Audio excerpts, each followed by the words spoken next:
La radio qui vous parle de NBA, c'est Radio Off Basket. Le basketball, c'est mieux à la radio. Tatum off the mound, stripped by Powell. Powell with one man to beat. Drives into Smart. And the foul. That's how there's no help. Sending him to his right, center middle, and give help. Lowry's falling away. Got it! Bonjour à tous et bienvenue pour ce Dino Talk, l'après-match. Après-match du match 6 entre les Raptors et les Celtics. Et quel match! Une victoire des Raptors après 2 prolongations sur le score de 125 à 122. Pour en parler avec moi, aujourd'hui, on a le coach avec nous. Salut coach! Salut tout le monde, j'espère que tout le monde va pour le mieux et j'ai hâte de parler de ce petit match qui est arrivé hier. Avant de parler un peu du match, est-ce que juste de tes émotions, est-ce que tu t'es remis un peu de cette soirée folle? C'est vrai que c'était assez compliqué de s'en remettre. Pour être honnête, on a repoussé à ce matin parce que hier soir c'était un peu compliqué d'avoir la tête froide.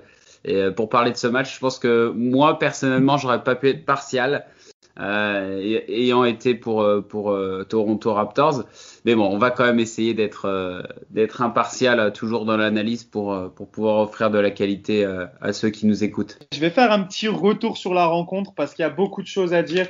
Un retour sur les faits. Alors, on va revenir sur cette fin de match, déjà, de ce 4e quart-temps. À 2 minutes de la fin, on a Siakam qui perd la balle sur un drive, Smart qui trouve Theis et 98 partout. Les Raptors ne marquent pas un point pendant 4 minutes, plus de 4 minutes sur la fin de match. Je crois que c'est 4 minutes 35, quelque chose comme ça, sans marquer de points. Le score va rester à 98 partout jusqu'à la fin, avec des grosses défenses des Raptors, une petite aide de Nick Nurse dans le coin qui fait un peu polémique, on reviendra dessus. Nick Nurse qui s'est mis dans le coin et Tatum qui lui fait la passe à 35 secondes de la fin, je crois. C'est ça? Si je me trompe pas. 43 secondes de la fin. Secondes de la fin. Nick Nurse est dans le coin, Tatum lui fait la passe et ça part en touche. Ça a participé à la bonne défense des Raptors. Siakam a le tir de la gagne, mais il est vraiment très compliqué. Mais je pense que, on va revenir dessus. On peut revenir sur les actions ensemble. Je pense beaucoup de monde l'a vu dedans ce tir de Siakam au final, alors qu'il n'était pas du tout dedans en attaque. Je vais prendre ta réaction déjà sur ce moment-là. On va faire comme ça. On va faire par partie parce que ça serait compliqué de faire ensuite un retour sur tout ce qui s'est passé de manière générale. On va faire un retour sur chaque partie. Sur cette fin de match, justement, un peu, quel est ton sentiment avec les Raptors qui parviennent pas à marquer, la défense qui tient, ce truc de Nick Siakam qui a le tir de la gagne? On va revenir déjà là-dessus. Moi, j'avais pas d'inquiétude quant à la défaite des Toronto Raptors dans un premier temps. Je pense qu'effectivement, c'était bien de donner la balle à Pascal Siakam qui, depuis le début de cette série ou même depuis le début de la bulle, a vraiment des grosses difficultés offensivement. Donc déjà, je pense que donner la balle à Siakam sur ce temps-là, c'était plutôt bien de la part du joueur. Si c'est le joueur qui a décidé, c'était plutôt bien de la part de Nick Nurse si c'est Nick Nurse qui l'a décidé. Mais dans tous les cas, c'était une bonne tentative. S'il la mettait, il remettait sa confiance à jour pour entamer le Game 7 qui sera vendredi. Non, je pense que c'était effectivement vraiment une bonne tentative de tir. Compliqué, mais ça reste dans les gammes de tir de Pascal Siakam. C'était un Eurostep, non? Je crois bien sur la finalité. C'est un tir un peu en reculant. Je sais pas s'il attend vraiment de faire un step back, mais il a réussi à s'écarter un peu du défenseur qui défend super bien sur lui. De toute façon, c'est un tir de la gagne avec quelques secondes à jouer, donc difficile d'avoir mieux de toute façon. Non, et puis Toronto a les armes pour aller en prolongation. Donc je pense qu'effectivement c'est pas un mauvais tir de la part de Pascal Siakam et il doit bien les tenter. Il faut qu'il en réussisse, il faut qu'il retrouve sa réussite de toute manière. Donc c'était plutôt une bonne tentative dans la finalité. Parfait. Et comment tu analyses un peu cette fin de match où Toronto n'arrive pas à marquer? Heureusement, la défense tient. Je pense qu'on doit donner un gros coup de chapeau à Boston aussi. Je pense que tu tenais à le faire. Boston qui fait un gros match. On peut revenir déjà là-dessus. Complètement. Et puis je tiens à souligner l'énorme performance de Jaylen Brown qui à 41 minutes de jeu termine à 27 points. Il a été vraiment stratosphérique en termes défensifs et offensifs. C'est vraiment ce qu'on appelle en anglais un two-way players. Et d'ailleurs, c'est lui qui cadenasse un petit peu OG Anunoby dans les dernières minutes du 4e quart-temps. OG Anunoby qui a été un des points centraux de l'attaque sur le match hier. Et je tiens aussi à souligner la très très bonne performance de Marcus Smart défensivement, puisque en alternance avec Jaylen Brown, Jason Tatum, Marcus Smart a toujours été là dans les switches. C'est-à-dire que quand ça prenait les écrans, Marcus Smart a toujours été là à refuser les écrans. Vous savez, Marcus Smart, c'est pas un joueur qui glisse sous les écrans, c'est un joueur qui va souvent soit changer parce que c'est la stratégie qu'il veut, soit il va passer au-dessus de l'écran avec le joueur et il va tout simplement l'empêcher d'aller au panier. Et il a été très efficace là-dedans dans les dernières minutes de temps de jeu. Et même les autres joueurs sur le terrain, je pense qu'ils prennent cette énergie. Et Boston défensivement a été juste incroyable sur les 4 dernières minutes. Donc ça pourrait être une des raisons qui explique que Toronto a mis moins de points. Yes, on va passer à cette première prolongation. On a vu Kyle Lowry qui donne un premier avantage aux Raptors avec un post-up sur Kemba. On va retrouver ça après plus tard. Donc les Raptors à ce moment-là sont à 101-100. Et ensuite, on va retrouver quelque chose également qui s'est répété. C'est Walker qui trouve Tace au alley-oop. Donc les Celtics repassent devant. Ensuite, on a Walker qui met un step back. Walker a été très en difficulté sur le match, mais il arrive toujours à sortir le petit tir qui fait très mal. Donc à ce moment-là, il reste 2 minutes 24. Les Celtics sont à plus 3, 104-101. C'est là que Powell va se mettre en route. Fred VanVleet pénètre ligne de fond. Il trouve Powell dans le coin. Powell égalise à 104 partout. Ensuite, les deux équipes vont marquer. Et c'est Powell qui va avoir la balle de match sur lui aussi un step back à 3 points. Mais il ne marquera pas. La question que je pose et que je pose tout le temps, et j'ai du mal à comprendre ça, c'est pourquoi quand tu es à égalité, tu es dans le bonus, il était face à un adversaire plus petit, pourquoi il ne va pas chercher la pénétration pour éventuellement avoir des lancers francs? Il y avait juste besoin de 2 points pour gagner ce match. Mais oui. Je l'avais déjà souligné ça sur une action de Kyle Lowry par le passé. Je comprendrais jamais qu'on cherche un 3 points alors que on est dans le bonus et on peut avoir la faute. Qu'est-ce que t'en penses? Et complètement d'accord avec toi, Mike. Sans déconner, hier soir, j'étais fou devant la télé. J'étais un petit peu comme DJ Sakam, qui est un grand coach là. Je regardais le match et j'ai été debout et je me disais, mais pourquoi Norman Powell tire à 3 points? Pourquoi il tire à 3 points? Il y a le bonus, il y a eu un temps mort de prix, donc on est en zone avant et derrière... Ils sont même hyper larges, il n'y a personne dans la raquette, il suffit d'un backdoor, d'un démarquage. Un backdoor, c'est un démarquage dans le dos, pardon, pour les francophones. Et je comprends pas non plus. C'est un peu comme la défense de zone quand OG marque son 3 points. C'est incompréhensible. C'est un choix stratégique que je ne comprends pas. Après, bah oui, évidemment, si le panier était rentré, ça aurait été super. Ça aurait été super pour les médias, ça aurait été super pour les spectateurs. Mais en termes de choix stratégique basket, le choix le plus intelligent à ce moment-là, c'est quand même de pénétrer dans la raquette, ou si ce n'est du moins d'essayer d'aller chercher un petit peu de contact, parce que comme il y a le bonus, bah oui, tu peux risquer une interception, ça peut arriver, mais vu le temps qui restait à l'horloge, bah il faut tenter la faute. Tenter la faute ou tenter tout simplement un tir plus simple à 2 points où le pourcentage de réussite va augmenter. Et là, je te rejoins tout à fait, Mike. Je te remercie d'avoir soulevé ce point aujourd'hui. Et ça, c'est un peu mon cheval de bataille parce que souvent, les coachs en NBA, sur ces dernières possessions, ils appellent une ISO pour leur star. Et la plupart du temps, on voit ce genre de choses avec des step back ou des tirs à 3 points. Alors que je comprends pas pourquoi ils vont pas en pénétration, sachant que tu peux obtenir une faute. Et que de toute façon, même un lay-up contesté est souvent plus facile à marquer qu'un 3 contesté. Enfin bref, on part dans cette deuxième prolongation. La deuxième prolongation, elle commence très mal pour les Raptors. On a un nouveau alley-oop pour Tace. Boston Magnifique. prend 4 points d'avance. Un dunk de Jason Tatum avant ça. Magnifique dunk. Une interception. Il court sur le terrain. Jason Tatum avec ses grandes jambes, là, on dirait. Il a 22 ans. Il est tellement jeune et il calque un dunk. Magnifique. Je tiens à le souligner aussi. Il faut toujours rappeler que le match a été intéressant parce que Boston a été juste très très fort, vraiment. Ouais. Tout à fait, tout à fait. Toronto parvient à revenir et Tace remet un coup avec un nouvel alley-oop. Du coup, on est à 110-112 pour Boston. Et là, un petit miracle va se produire. Siakam, qui marquait pas un point depuis un très long moment, prend ce tir à mi-distance et égalise. Alors, quelle est ta réaction à ce moment-là? Est-ce que tu es du genre, pourquoi il prend le tir? Non, non, non, tu sais, le genre d'action où tu fais, non, non, non, oui, oui, oui, c'est bon. Non, non, et à chaque fois que Siakam tirait, après, certains qui écoutent là commencent à me connaître, je suis très dur envers lui, et notamment sur ce match-là, j'ai été extrêmement dur. Mais là, quand il prend un bon tir comme ça, je suis content. Je veux dire, j'ai rien d'autre à dire, je suis juste content. Et pour lui avant tout, parce que on en a besoin. On en a besoin, et puis pour le match 7, on aura encore plus besoin, donc il faut qu'il les rentre maintenant, tant mieux, tant mieux.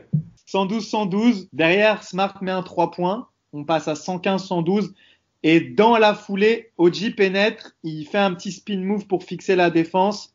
Powell est seul à 3 points, il marque 115 partout. On est encore à égalité, on continue dans la pression, et pour ne pas changer côté Boston, Tace conclut un alley-oop. 115-117.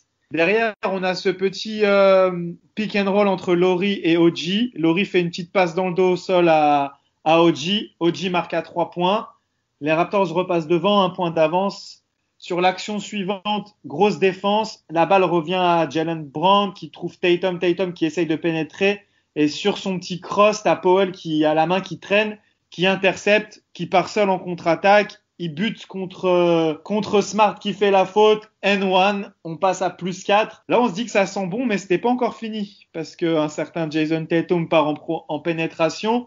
Il arrive à marquer un flotteur au-dessus de Siakam que je trouve est assez exceptionnel. Siakam défend très bien là-dessus. C'est pas fini, on n'est pas au bout de nos peines. Il reste 38 secondes. Et là, on va avoir Kyle Lowry qui va prendre les choses en main.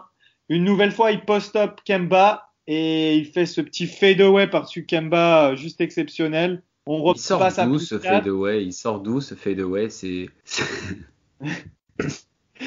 Le mec prend 17 secondes de possession en attaque. Il y a une ISO qui est lancée. Il se met dos au panier. Il va chercher à enfoncer Kemba. Tu pourrais croire qu'il y a un mec qui va venir en aide. Bah non, parce que c'est pas le jeu qu'il fait d'habitude. Donc personne vient en aide. C'est un 1-1. Et il vient juste dire, bah c'est moi le meilleur meneur de jeu sur ce match, man. Kemba Walker a été dans la difficulté et défensivement, Kyle a réussi. Hein. Et s'il y a un duel de meneurs là-dessus, Kyle Lowry a gagné. Ouais, Kyle Lowry patron. Et là, plus 4 Raptors, mais c'est pas encore fini parce que Jason Tatum ne veut pas baisser les bras et il met encore un tir à 3 points. Les Raptors, du coup, ont 1 point d'avance. Powell ne tremble pas sur la ligne des lancers francs. Il reste quelques secondes. Les Celtics n'ont plus de temps mort. Long ballon sur Smart qui parvient quand même à la capter, qui parvient à se retourner et qui parvient à tirer. Heureusement, il rate le tir à 3 points. C'est fini. Il reste 5 dixièmes. Ensuite, il va y avoir des lancers francs, il me semble, si je me trompe pas. Et victoire des Raptors. Et là, c'était, j'imagine, la folie chez Coach Etienne. Mais pas tant que ça, Mike. Et avant de revenir là-dessus, j'aimerais rappeler un dernier événement qui s'est passé à la fin du match et qui, pour moi, stratégiquement parlant, est important. C'est ce fameux temps mort qui a créé un petit peu une dispute entre Kyle et Nick Nurse. C'est ce temps mort à 0.05 secondes de la fin du deuxième quart-temps d'overtime, pardon. C'est Nick Nurse qui prend un temps mort pour aller en zone avant. Et on voit Kyle Lowry qui vient un petit peu râler contre Nick Nurse. Et Nick Nurse lui dit à juste titre, et il fait les gestes, hein, non, il faut aller en zone avant. Parce que pour ceux qui ne le savent pas en termes de règlement, le chronomètre ne peut pas rester à en dessous de 0.05 secondes et donc il remonte à 0.7 secondes. Et du coup, s'il y a une interception sur la touche de fond qui est du coup du côté offensif de Boston, s'il y a interception à ce moment-là et que Boston marque, derrière, Toronto peut retrouver une nouvelle prolongation. Et donc moi je trouvais ça judicieux de la part de Nick Nurse, même avec si peu de temps, de prendre ce petit temps mort de 30 secondes pour passer en zone avant et éviter du coup un petit peu ce risque de l'interception de Boston. Ouais, bien vu, j'avais pas pensé à ça et ouais, c'est l'œil du coach, ça sert à ça. C'est vrai. Ah non. Parce que si tu te fais intercepter dans ton camp et le 3 points peut vite arriver, alors que, comme tu dis, une interception de l'autre côté, il faut lancer une prière pour espérer égaliser. Parfait, on a fait le résumé de cette fin de match folle. Et pour revenir, tu m'as dit que j'étais content à la maison, et je te dis pas tant que ça. Tant que ça, et à juste titre, je pense que on a lâché beaucoup d'énergie tous pendant ce match. Ceux qui regardent surtout le basket, ils ont lâché beaucoup d'énergie. Moi, honnêtement, maintenant, je suis déjà orienté sur le match 7. J'ai tellement l'impression d'être, j'ai envie d'y être déjà. Donc, en fait, comme les Raptors, je sais pas si t'as vu sur le terrain, ils sont pas non plus.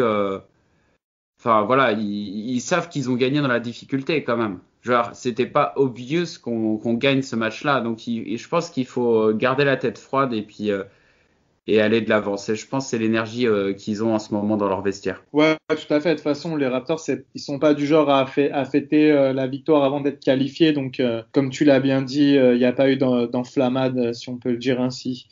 On va revenir un peu sur les performances individuelles. Pour commencer, Kyle Lowry. Kyle Lowry finit. Alors, je vais prendre la bonne feuille de match parce que là, je suis sur le 4e quart-temps. La box score final, Kyle Lowry finit avec 33 points, avec 6 passes, 8 rebonds. Il perd qu'un seul ballon, Kyle Lowry, hier quand même. Les Raptors ont été bons dans la conservation de balles. Ils font que 12 turnovers sur un match en 2 prolongations. C'est quand même pas mal du tout. Boston a été bien aussi avec 15. Et Lowry est à 12 sur 20 au tir, 6 sur 10 à 3 points. Que dire sur Kyle Lowry si ce n'est exceptionnel? Quelle est ton analyse du match de Kyle Lowry? Une analyse un peu longue sur toute sa série. Il a joué dans les 37 à 42, 43 minutes par match depuis le début. Et que là, il joue 53 minutes 28 et qui, quand même, c'est un des joueurs les plus âgés de son équipe. Et il a des cannes incroyables. Il arrive vraiment à tenir. Alors que voilà, je pense qu'il a réussi à insuffler l'énergie que les autres avaient besoin. Je pense à Norman Powell. Je pense à un tir de Marc Gasol, son fameux tir à 3 points. Je pense qu'il a amené une énergie vraiment hyper intéressante. Et défensivement, c'est aussi très intéressant. C'est vraiment très intéressant. Je pense vraiment qu'on a affaire à un joueur qui, avec un mental comme il l'a, va vraiment emmener ses coéquipiers plus haut, et c'est vraiment un capitaine. C'est ce qu'on a vu hier, c'est ce qu'on voit aussi sur certains autres matchs de la série, mais c'est un capitaine, il tient son rôle. Maintenant, il met énormément d'énergie sur ses matchs à Boston. J'espère que si Toronto a une positive outcome, comme on dit, qu'il arrivera à continuer sur ce rythme-là. Ouais, c'est peut-être les inquiétudes qu'on peut avoir. Est-ce que selon toi, Toronto peut tenir jusqu'au bout? Déjà, on va voir dans le match 7 s'il n'y a pas un contre-coup, parce qu'on voit les temps de jeu sont énormes depuis le début de la série côté Raptors. Est-ce que Toronto peut payer ces gros temps de jeu dans le match 7, ou pour toi le mental prendra le dessus sur les éventuelles difficultés physiques? Le mental pourra prendre sur le match 7 contre Boston. Est-ce qu'il le prendra sur l'équipe qui ira au prochain tour? Parce que Boston, c'est pareil. On peut regarder Jason Tatum, 51 minutes. Jaylen Brown, 51 minutes. En fait, ils sont tous à 47 minimum pour Daniel Theis, et les autres sont tous à 50 minutes. Et tu regardes pareil côté Raptors, sauf Marc Gasol qui a 15 minutes de temps de jeu. Ils vont tous prendre le match 7 peut avoir deux finalités, soit celle de deux équipes vraiment sous tension, comme on a vu d'ailleurs les joueurs à la fin du match se rassemblaient là, pensaient qu'il allait y avoir une bagarre, et ou de l'autre côté on peut avoir affaire à un match où ils ont tellement donné de l'énergie que l'intensité va être moins importante que sur ce match-là. Ouais, on verra. On va continuer à revenir un peu sur cette rencontre-là. Après Kyle Lowry, je pense que le deuxième homme du match, c'est Norman Powell. On a retrouvé enfin Playoff Powell, comme on l'appelle. Il finit avec 23 points, mais surtout, il met 14 points, je crois, dans les deux prolongations. On avait vraiment besoin de Powell. Faut noter également que Nick Nurse a pris le pari de jouer petit. Il a sorti ses pivots. C'est pour ça qu'on a Gasol qui est à seulement 15 minutes et Ibaka à seulement 21 minutes. Il a pris le pari de jouer avec Siakam. Alors, les commentateurs disaient Anunoby poste 5, donc avec Anunoby et Siakam à l'intérieur en tout cas. Qu'as-tu pensé de cette décision de Nick Nurse? Très bien joué small ball, en sachant que Boston stratégiquement avait gardé Daniel Theis sur le terrain. Certains l'ont même comparé à Karim Abdul-Jabbar. Alors pour la comparaison, c'est quand même quelqu'un d'assez grand face à des joueurs qui du coup sont plus petits que lui. C'était vraiment intéressant parce que on était quand même capable d'aller jouer beaucoup de jeux de contre-attaque malgré le faible nombre de turnovers. Il y a quand même eu des contre-attaques intéressantes. Et ça, c'est possible uniquement quand tu joues small ball. C'est complètement le jeu de Houston Rockets, par exemple. Mais du coup, ça a été un choix très judicieux puisque du coup, on a quand même réussi à garder OG Anunoby qui défensivement était vraiment incroyable. Il y avait Fred VanVleet, Norman Powell qui sont en duo pour moi vraiment très intéressants. Et derrière, ensuite, tu as le capitaine Kyle Lowry qui vient gérer. Et voilà, j'oublie encore un petit peu Pascal Siakam, mais c'était mieux. Mais on n'y est pas encore. Mais le small ball, le jeu avec des joueurs de faible taille sur le terrain a été plutôt avantageux pour Toronto aujourd'hui. Ouais, faut quand même noter Siakam. En attaque, c'est encore compliqué, bien sûr, 5 sur 19 au tir, 12 points seulement. Mais quand même, il fait 6 passes. Mais surtout, moi, ce que je voulais souligner, c'est Siakam en défense. Par contre, c'est exceptionnel quand même. Hein.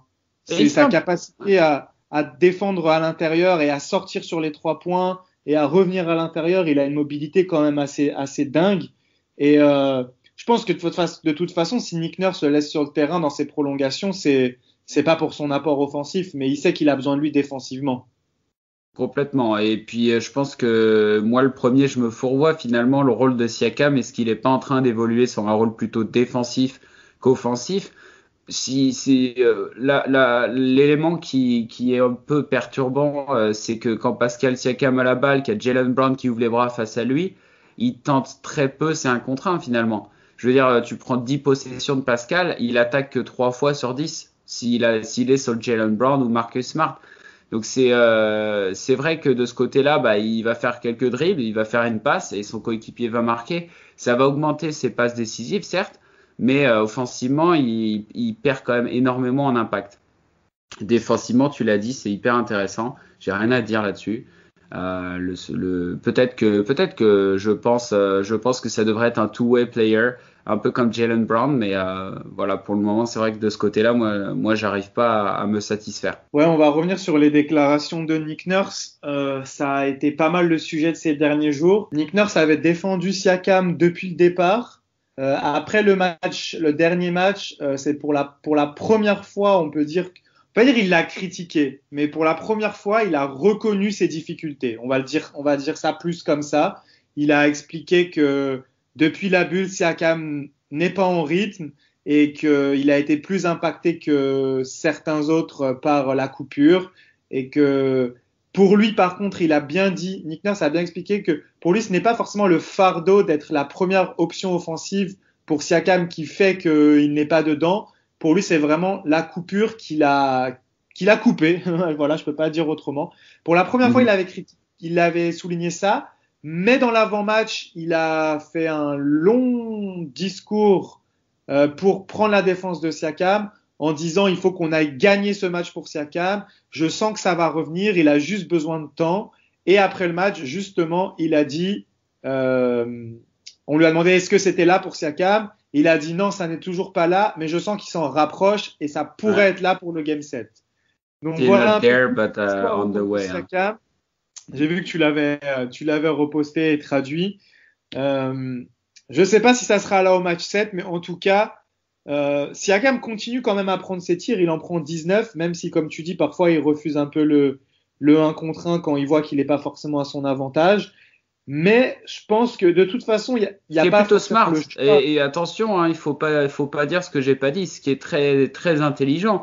Si tu sens que sur la série tu vas pas être dominant sur toi 1 contre 1, ben même si t'es une star, t'as vu, il faut l'humilité aussi pour donner la balle à tes copains. Et ça, faut pas dire ce que j'ai pas dit. Hein. S'il donne la balle, c'est pas quelque chose de négatif. C'est au contraire un choix très intelligent du joueur qui va pas forcer sur quelque chose où il sait qu'il a moins de chances de réussir. Ouais. Ouais, c'est ça que Nick Nurse a souvent souligné, c'est que Siakam, malgré tout, il fait les bons choix. Il prend les tirs qu'il doit prendre, même s'il les met pas. La plupart des tirs qu'il prend, c'est des tirs qu'il doit prendre, des choses qu'il sait faire. Et comme tu l'as dit, il sait aussi faire la passe quand il faut, et à l'image de ses 6 passes décisives. Je pense qu'on a fait le tour sur Siakam. On peut être content d'avoir retrouvé un Marc Gasol aussi, qui a enfin mis des tirs à 3 points. On l'a senti quand même pas mal. Il joue que 15 minutes parce que Nick Nurse a décidé de jouer small ball. Malgré tout, quand même, ce duel face à Boston, c'est pas forcément à l'avantage de Gasol, que ce soit en défense comme en attaque. Ouais, on avait parlé de ça sur les premiers.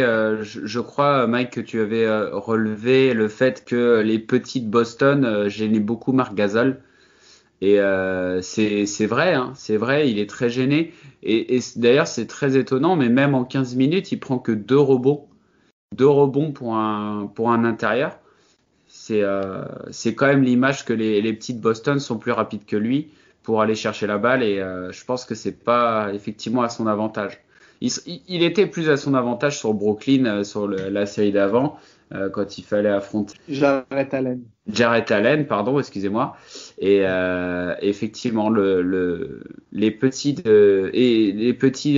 pourtant il défend bien sur Daniel Theis quand il est dessus, mais le fait est que Nick Nurse passe souvent des phases de zone de plus en plus.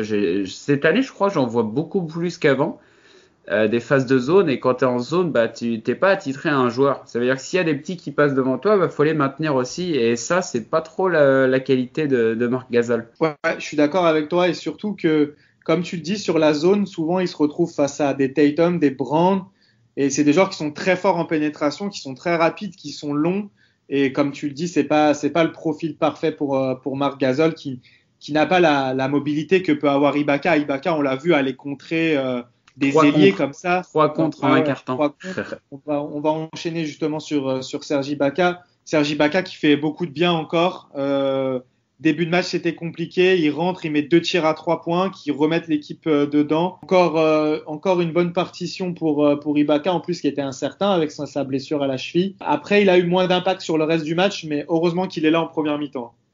Ouais, les momentum, ces fameux tirs à 3 points qui finit avec 3 au total sur le match. 3 contre, dont 2 très impressionnants sur Jaylen Brown milieu de premier quart-temps. Donc il a eu des momentum parce que Boston, pour vous rappeler la série, Boston gagne le premier quart-temps 25-21 et Boston a 10 points d'avance dans le premier quart-temps. Quand Serge Ibaka rentre sur le terrain, il ramène l'équipe de Toronto à 5 à 6 points grâce à son impact défensif. Et ça se joue seulement sur 2 minutes et c'est impossible à voir sur les stats. C'est même exactement à 12 points et il fait des bonnes défenses, il met 2 tirs à 3 points et on revient à moins 6 pour être précis. Et 12 points, c'est le plus gros lead des Celtics sur ce match. Donc on voit l'impact en fait. Le plus gros écart pour Boston est en premier quart. À partir du moment où Ibaka est entré et a un peu renversé un peu ce momentum pour les Celtics, au final, après, la partie s'équilibre. Est-ce qu'on parle un peu de Fred VanVleet? Qu'est-ce que tu as pensé de Fred VanVleet? Toujours quand même des difficultés en pénétration. Il a du mal à s'adapter à une défense, une très très bonne défense sur lui. Malgré tout, il parvient à faire cette passe à Powell, il parvient tant bien que mal de temps en temps à pénétrer. Il met que 3 tirs à 3 points, 3 sur 13.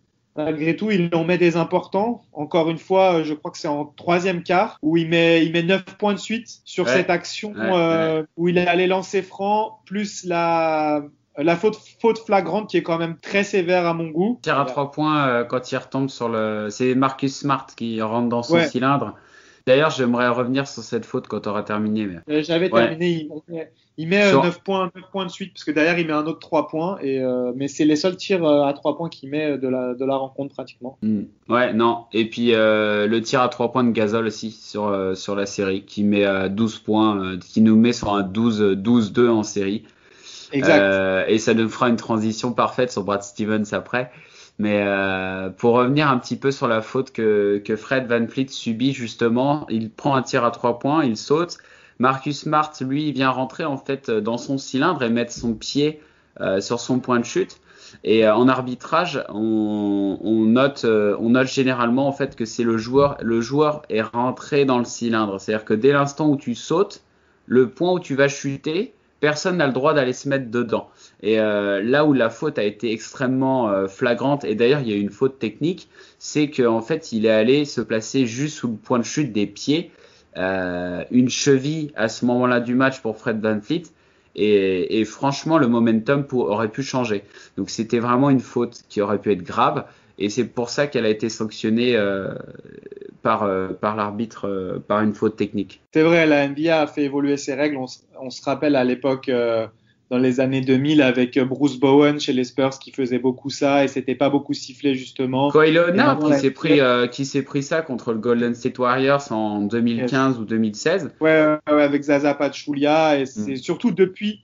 Après, c'est vrai, Bowen le faisait beaucoup à l'époque. Il n'y a pas eu beaucoup de changements de règles, mais c'est depuis que vraiment la série a tourné en faveur de Golden State à cette blessure de Kawhi que la NBA a pris des mesures drastiques à l'encontre de ce genre de faute. Après, c'est vrai que j'avais pas l'impression que c'était intentionnel, mais comme tu dis, ça reste dangereux, donc c'est quand même mérité. Ok, tu voulais faire la transition sur Brad Stevens. Je te laisse la parole tout de suite. On en parlait, Fred VanVleet 9 points, tir à 3 points de Gasol. Les Raptors sont sur une série de 12-2 à ce moment-là du match. Brad Stevens, comme il l'a fait et il le refait encore sur ce match-là, prend un temps mort et c'est terminé en fait. Derrière, il y a déjà un 4-0 enchaîné par Boston. Ça veut dire que dès l'instant où Toronto arrive à avoir un momentum offensif intéressant, à avoir une série offensive intéressante, Brad Stevens prend un temps mort et c'est juste terminé. Et je pense sincèrement que cette équipe de Toronto et notamment la qualité énorme et j'ai beaucoup de respect pour Brad Stevens, c'est un très bon coach. C'est cette capacité à toujours stopper un petit peu le flow de l'adversaire.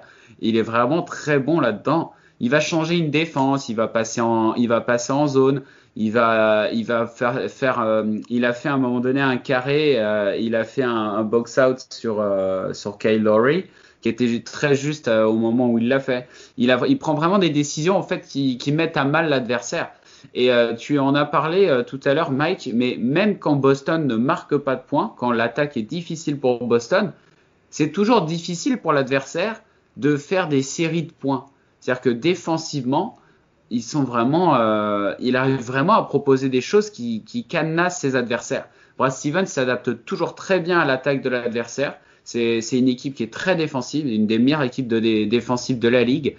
Et il nous le montre une fois, ça fait 7 matchs et il est à 100%. Il arrive à stopper l'équipe des Raptors à chaque fois. Et beaucoup de similitudes avec Nick Nurse. En fait, j'avais l'impression quand je t'entendais parler que tu parlais de Nick Nurse un peu de tout ce qu'on a vu de Nick Nurse pendant la saison. Et Nick Nurse, c'est pareil. Nick Nurse, c'est pareil, c'est sûr.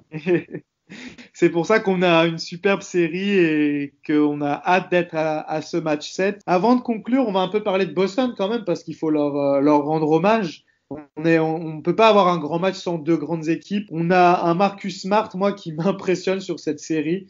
Il fait un triple-double hier. Il est à 23 points, 11 rebonds, 10 passes, 6 sur 11 à 3 points, 7 sur 15 au tir. Moi, par contre, pour moi, le joueur de cette série, c'est Jaylen Brown. T'en as parlé tout à l'heure. Il fait une défense de fou sur Siakam et de manière générale. Et l'autre côté du terrain, il semble tellement facile. On en parlait un peu sur Twitter, je sais plus avec qui, je crois que c'est un fan qui m'a interpellé dans mes messages privés. On avait cette impression quand même, malgré tout, dans les 3 premiers quarts-temps, que Boston était quand même l'équipe au-dessus et que Toronto vraiment devait donner tout ce qu'il avait pour rester dans ce match.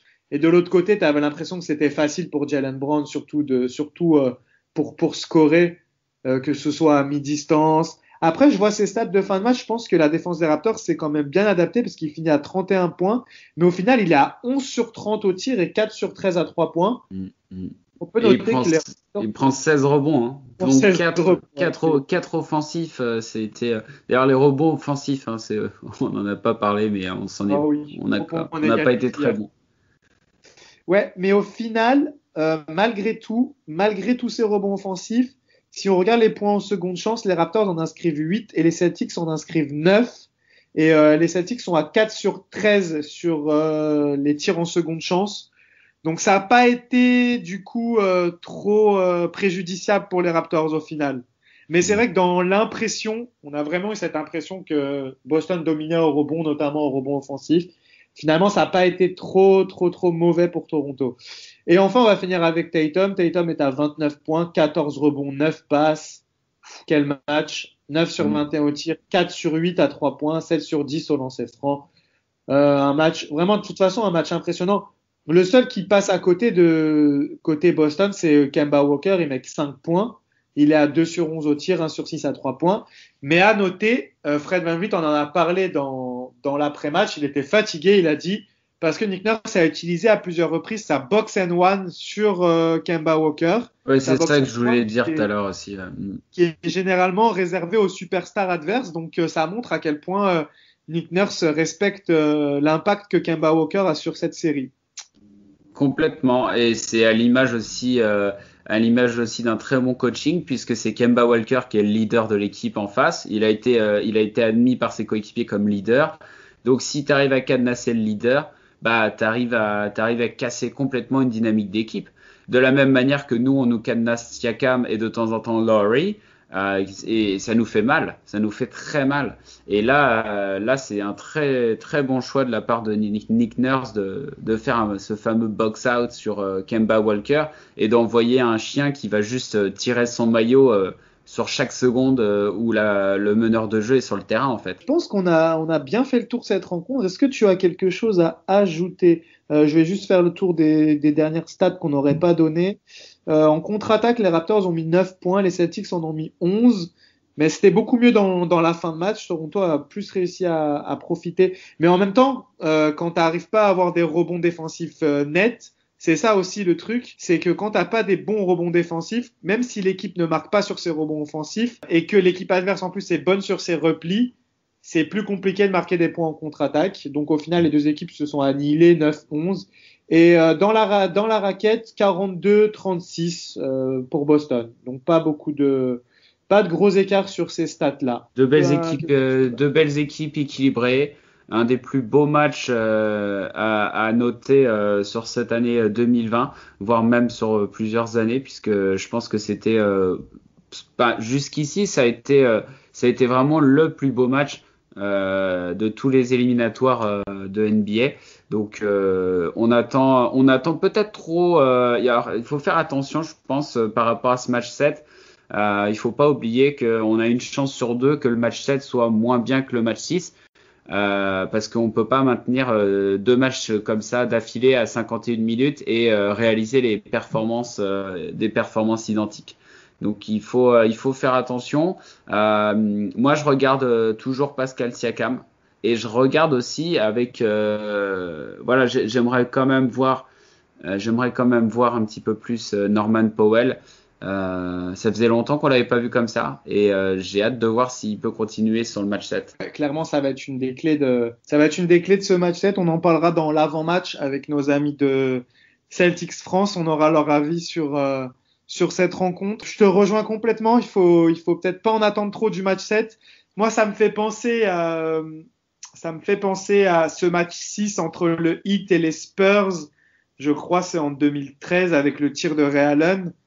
C'était le plus beau match de la série et derrière le match 7 avait été beaucoup moins bon. En même temps c'est logique quand t'as une action comme ça en fin de match, mais le match 7 avait été beaucoup. C'est possible qu'une des deux équipes puisse craquer après un tel match. On l'espère pas, on espère avoir un gros match pour le match 7, mais voilà, on en parlera dans Dino Talk Raptors versus. Je pense qu'on a bien fait le tour. Si t'as rien à ajouter, je pense qu'on peut conclure là-dessus. On a déjà fait 40 minutes. Il y avait de quoi dire sur ce match de toute façon. Est-ce que tu as quelque chose à rajouter, coach? Let's go Raptors. Parfait, ça veut dire qu'on a fini l'émission. Merci à toi d'avoir participé. Merci à tous de nous suivre. Et comme l'a dit coach quand on se quitte, let's go Raptors. Lowry for 3.